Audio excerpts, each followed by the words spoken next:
with less can be a first step towards transformation.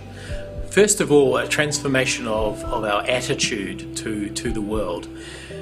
Living with gratitude, becoming grateful for the little things that we have rather than focusing on the things that we don't have and trying to build our lives around trying to get more, can be immensely satisfying to bring our attention back to what we have, to God's gifts for us.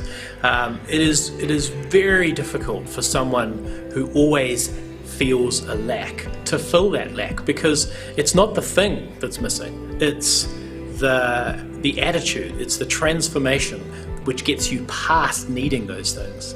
So one of the things that living with less does is to begin that inner transformation.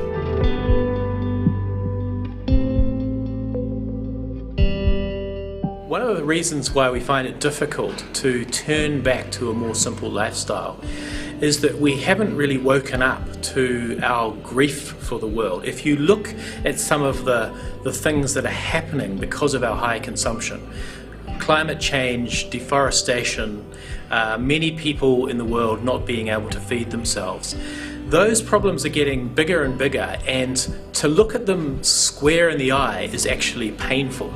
So often what we try and do is we try and say to people, you should care, as if they don't, so we try and preach to them, or we try and give them more education about why there's a crisis, what are the problems around climate change, as if they don't know. And actually most people do. I think people know and people care.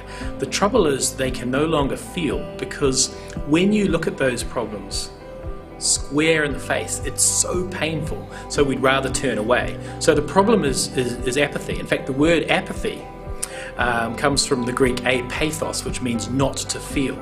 Because we'd rather not feel that pain, we turn away. So I think a lot of the keys to waking up to how we can live a life that is satisfying for us, but also produces great things and healing things for the world and its people, is really about facing the grief and then being able to act. So we need to deepen our capacity to feel that pain. And only then, I think, will we be able to act and take action for the world.